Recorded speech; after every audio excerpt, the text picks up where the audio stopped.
નમસ્કાર તમામ દર્શક મિત્રોને જય શ્રી કૃષ્ણ.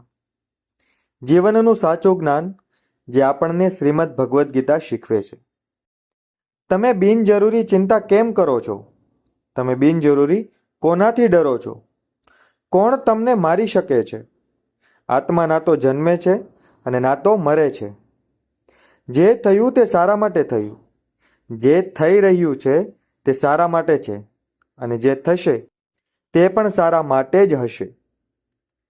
ભૂતકાળનો અફસોસ ન કરો, ભવિષ્યની ચિંતા ન કરો અને વર્તમાનમાં તમારું કર્તવ્ય કરો.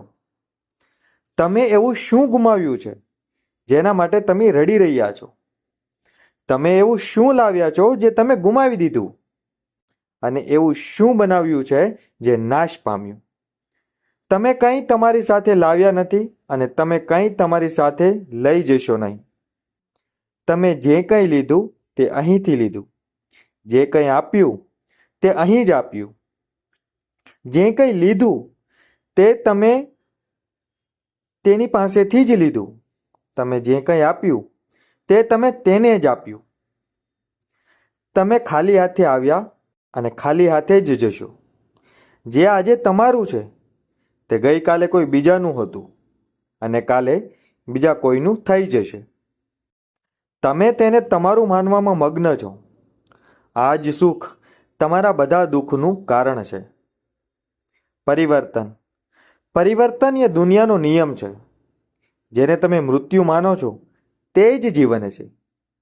એક ક્ષણમાં તમે લાખો કરોડોના માલિક બની જાઓ છો અને બીજી ક્ષણે તમે ગરીબ બની જાઓ છો. મારા અને તમારા, નાના અને મોટા, મારું અને બીજાનું જેવા વિચારોને તમારા મનમાંથી ભૂંસી નાખો. તેને તમારા વિચારોમાંથી કાઢી નાખો. પછી બધું તમારું છે અને તમે બધાના છો.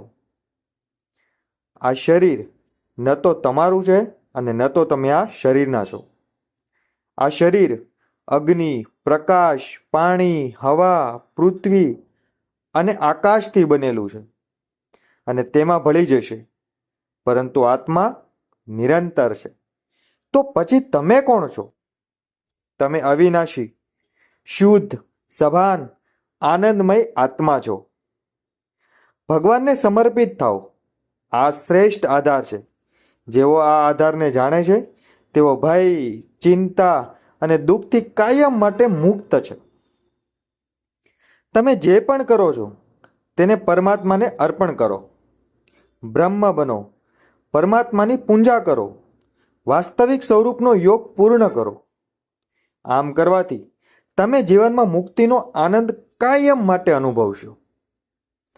આ જીવનનું સાચું જ્ઞાન છે જે શ્રીમદ ભગવદ્ ગીતા આપણને શીખવે છે. આ સંદેશને સ્વીકારીએ અને આપણા જીવનને સાર્થક બનાવીએ. જય શ્રી કૃષ્ણ. જો તમને અમારો વિડીયો પસંદ આવ્યો હોય તો અમારી ડિજિટલ પાર્ટનર યુટ્યુબ ચેનલને લાઇક કરવાનું, શેર કરવાનું અને સબસ્ક્રાઈબ કરવાનું ભૂલશો નહીં.